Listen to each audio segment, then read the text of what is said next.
અવિરત હેત વરસાવનારા મેઘરાજાને ખમૈયા કરવા આજીજી કરતો જગતનો તાત. વરુણદેવની રીસ સામે જગતનો તાત હવે નતમસ્તક થઈ ગયો છે. વરસાદથી થાકી ગયેલો ખેડૂત હવે પરંપરાઓના સહારે છે. ગુજરાતમાં વરસાદનું જોર ઘટાડવા પૌરાણિક પરંપરાઓનો ઉપયોગ કરાયો. હાથિયા નક્ષત્રના વરસાદનું જોર ઓછું કરવા માટે ગામડાના લોકોની એક અનોખી પરંપરા ફરી એકવાર જોવા મળી. નાના માછિયાળાના ખેડૂતે સાંભેલાને 7 વખત મોભિયા સાથે અથડાવ્યું. નાના માછિયાળાના ખેડૂતે વરુણદેવને રીઝવવા માટે પૌરાણિક પરંપરાનો ઉપયોગ પણ કર્યો છે. રાજ્યમાં અવિરત વરસાદ વરસી રહ્યો છે અને ખેડૂતોને પણ નુકસાનીની ભીતિ છે અને એટલા જ માટે જગતનો તાત છે તે હવે નતમસ્તક થયો છે.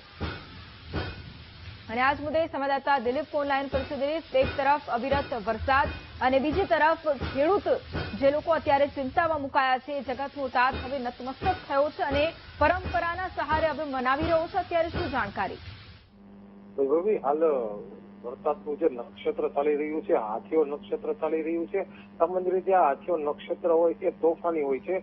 આ તોફાની વરસાદને ડામવા માટે જે ગ્રામીણ જીવન છે એમાં એક અનોખી પરંપરા હાલ સામે આવી છે. હાથિયા નક્ષત્રમાં પડતા તોફાની વરસાદને ડામમાં ગ્રામીણ ખેડૂતો જે છે એ અનોખી રીતે અપનાવે છે. અહીં એક વર્ષો જૂનું સાંભેલું ગોતે છે અને સાંભેલાને મોભાનું જે લાકડું હોય ત્યાં 7 વખત મારવામાં આવે છે.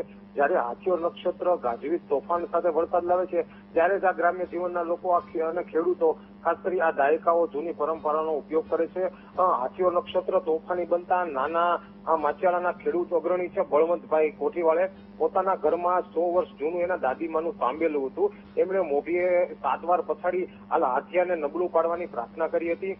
વર્ષો બાદ હાથીઓ છે એ સર્વત્ર વરસતા આ બળવંત આહિરે કોઠીવાળ જે છે એમણે પરંપરાગત રીતે આ સાંભેલા મોભીએ 7 વાર અથડાવ્યું હતું. જ્યારે ગ્રામીણ લોકો અને ખેડૂતોમાં હાલ આ હાથિયા નક્ષત્રમાં વરસાદના જોરને ઓછું કરવાની આ અનોખી પરંપરા છે એ હાલ સામે આવી છે.